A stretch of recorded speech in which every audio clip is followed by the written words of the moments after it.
allez, viens, on y va. Allons tous au spectacle de Cowboy Jack. Salut les cowboys et les cowgirls, je suis Cowboy Jack et je suis vraiment excité. Est-ce que vous voyez où nous sommes aujourd'hui? Waouh, nous sommes au Lone Star Flight Museum à Houston, au Texas, le foyer de plein d'avions vraiment cool et de quelques autres surprises incroyables. Vous voulez entrer et découvrir tout ça? Allez, venez. Vous savez, ils viennent d'avoir une toute nouvelle exposition. Quelque chose en rapport avec l'espace, peut-être. Est-ce que vous aimez l'espace? J'adore l'espace. Waouh, quelle entrée impressionnante, on dirait un hangar d'avion. Normal, nous sommes au musée de l'aviation Lone Star. Très bien, continuons notre exploration. Waouh, ils ont une super enseigne ici. L'endroit idéal pour une photo, non? Cowboy Jack devrait en prendre une. Salut l'homme, très bien. Eh bien, ce que nous avons ici, c'est un véritable rover spatial. La NASA travaillait vraiment dur pour construire un rover spatial capable de parcourir toute la surface de la Lune et peut-être même de Mars. Ils ont donc travaillé sur ce prototype pendant de très nombreuses années. Ils devaient développer quelque chose dans lequel les astronautes pouvaient réellement vivre à l'intérieur de cette capsule, pendant un mois d'affilée. Il y a un lit à l'intérieur, de nombreux instruments, un volant et un cockpit pour que quelqu'un puisse conduire.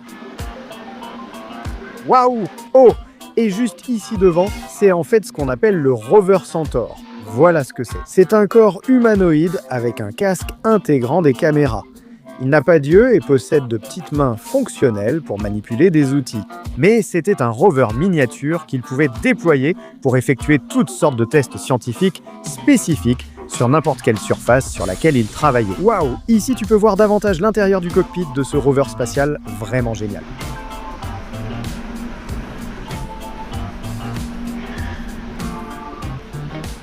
Waouh! Et ici, tu peux voir que ce truc a des roues vraiment incroyables. Il a tellement d'essieux différents et chacun d'eux a des pneus doubles. C'était une expérience géniale. Même sans aller dans l'espace, il nous a appris des leçons clés sur les rovers spatiaux lors de son test en Arizona il y a des années. Très bien, cowboys et cowgirls. Eh bien, le musée de l'aviation Lone Star vient de recevoir en cadeau quelque chose de vraiment incroyable. Tu sais ce que c'est? Voici le simulateur de la navette spatiale. Il y en avait 3. Et celui-ci a servi à tous les astronautes du programme jusqu'en 2011. Ils s'entraînaient là, c'est une réplique exacte de la navette spatiale selon eux. On peut entrer et regarder. Vous voulez voir l'intérieur d'une navette spatiale? D'accord, faisons quelque chose. Je plaisante, venez voir ça. Waouh! Toute l'unité était montée sur des vérins hydrauliques. On parle beaucoup d'hydraulique. De cette façon, quand les pilotes utilisaient ce simulateur pour leurs entraînements, ils les secouaient dans tous les sens, comme dans une situation réelle. Mais allez, venez, on va aller voir ça. Waouh, c'est dingue! Donc quand un astronaute faisait son travail dans la navette spatiale, c'est ça qu'il faisait. Il pilotait cet appareil comme un vrai pilote. Très bien. Maintenant qu'on est installé dans le cockpit de la navette spatiale, c'est incroyable. Donc, voici les manettes qu'ils utilisaient pour piloter la navette spatiale. Il y a beaucoup d'éléments ici. Quelques pédales en bas ressemblent à l'accélérateur et au frein, mais je doute que ce soit leur vraie fonction. Je n'ai aucune idée de ce que font tous ces leviers et interrupteurs. C'est fou! Les astronautes ont un travail tellement difficile pour piloter cet engin. Waouh, je n'ai aucune idée de ce que tout ça fait. Et tu sais quoi? Ce qui est encore plus effrayant? Regarde en haut, ça ne s'arrête pas ici, hein. Il y a des interrupteurs jusqu'au fond là-bas. Ils ont déjà d'innombrables tâches juste pour piloter ce truc. C'est dingue.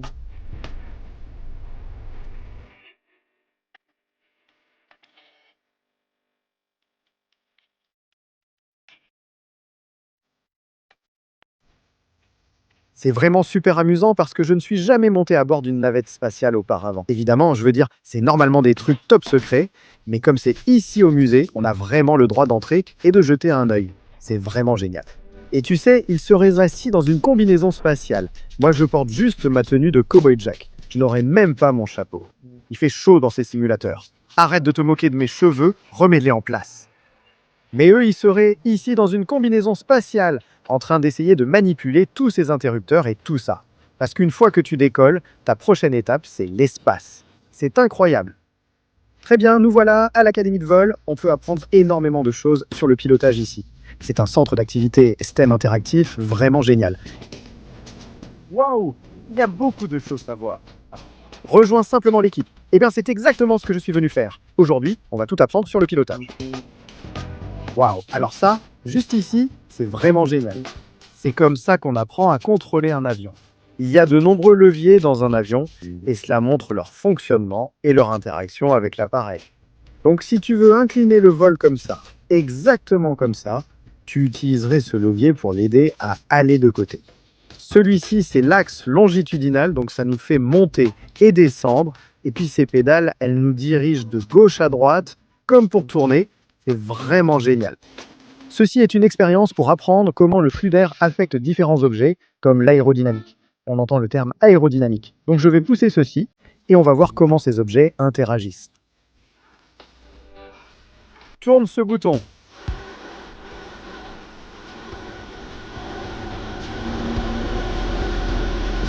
Oh, waouh! Quand l'air est devenu plus fort, il repousse celui-ci plus loin et celui-là résiste mieux.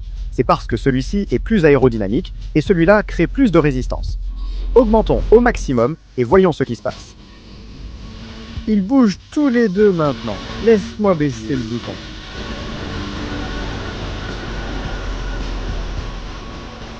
C'était une expérience vraiment amusante. Laisse-moi l'éteindre complètement, comme ça la prochaine personne pourra l'utiliser et voir. On parle ici des différents profils aérodynamiques, c'est-à-dire généralement de la forme d'une aile. Les ailes d'avion ont de nombreuses formes variées. Waouh, qu'est-ce que c'est que ça? Waouh, c'est comme la pale d'une hélice et tu peux regarder toutes les différentes sections transversales comme ça. C'est vraiment amusant parce qu'on ne se rend pas compte qu'une vraie hélice a une courbure vraiment unique. C'est trop cool. Attends une seconde, si tu veux bien m'excuser, je dois aller piloter ce chasseur. D'accord, je reviens tout de suite.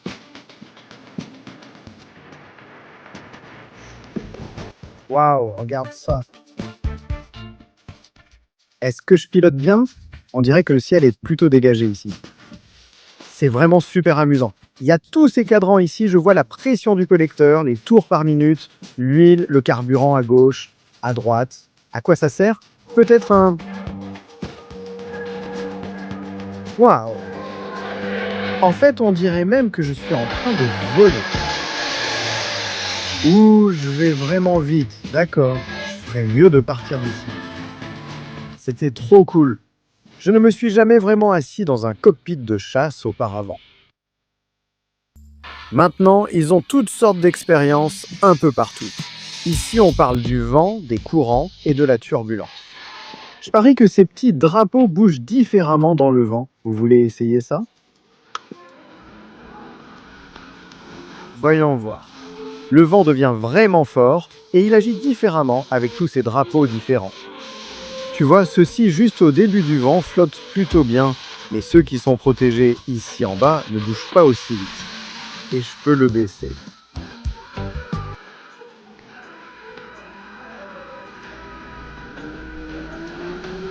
Ouah, tu vois, ce serait vraiment génial de venir ici et de regarder ça par toi-même. Waouh! Et regarde certaines de ces photos, comme celle-ci juste ici. C'est l'un des premiers hélicoptères. Ça devait être assez effrayant d'y voler à l'époque. Les gars, à l'école de pilotage, je ne peux pas résister. Il est temps de piloter autre chose. Waouh, regardez ça! C'est vraiment génial. On a presque l'impression de voler juste au-dessus de la ville. Regardez ça, Houston est juste là en bas, c'est trop cool. Vous voyez, ce cockpit diffère car c'est un autre style d'avion. C'est comme un biplan, savez-vous pourquoi on l'appelle ainsi? Parce qu'il y a deux ailes, c'est à double aile. Vous êtes debout sur une aile juste là, et puis il y a une autre aile juste là-haut, un biplan. Waouh! Eh bien, voyons ce que fait cette expérience. Je vois cette bouteille ici, je vois un bouton qui dit carburant. Il semble qu'il y ait un compresseur, il va peut-être remplir la bouteille d'air. Ensuite, en appuyant sur lancer, il ouvrira sûrement une valve pour montrer jusqu'où l'objet peut aller. Mettons un peu de gaz et voyons ce qui se passe. Oh, même le bouton de lancement clignote. Vous voyez qu'il y a écrit « lancer » juste là, Appuyons dessus et voyons ce qui se passe. Vous devriez peut-être reculer, préparez-vous.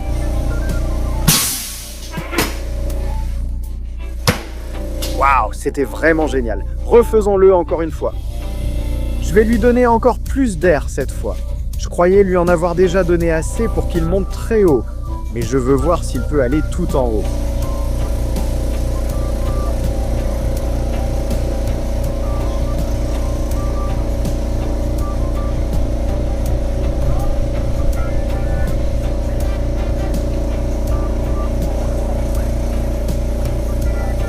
D'accord, vous êtes prêts? Allons-y, lançons-le. Eh bien, je pensais avoir fait mieux que ça. Il y a toutes sortes d'expériences différentes ici. Ça parle de portance et de vitesse, essayons ça.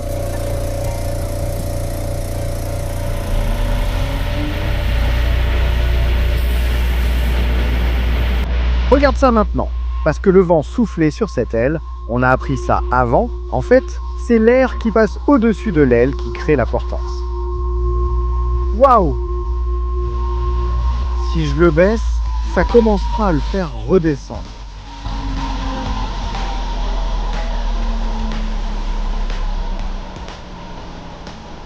Waouh, c'était une expérience vraiment géniale. Waouh, c'est génial! Tu soulèves chacune de ces fusées pour sentir à quel point elles seraient lourdes sur différentes planètes. Donc, par exemple, sur Terre, c'est assez lourd. Mais je suis habitué au poids des choses sur Terre, parce qu'on a une gravité spécifique à laquelle on est habitué. Maintenant, sur la Lune, ça ne pèse presque rien. C'est vraiment léger. Ah, c'est parce qu'il n'y a pas de gravité sur la Lune. Tu sais, quand tu vois des vidéos d'astronautes flottant dans l'espace, c'est vraiment ce qui se passe. Et puis Jupiter, oh waouh, c'est vraiment lourd sur Jupiter. Et c'est parce qu'ils ont beaucoup plus de gravité que nous ici. Oh, regarde ça! Voyons ce que nous pouvons faire juste ici.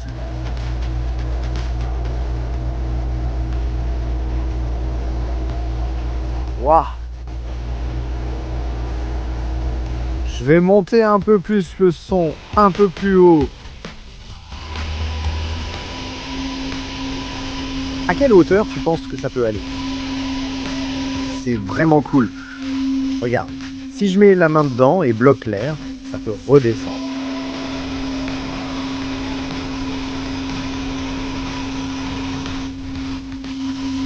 C'est tellement amusant.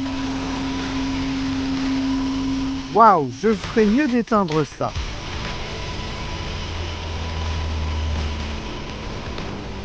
Attends une seconde. Il y en a deux ici. C'est vraiment génial. Quelle expérience amusante.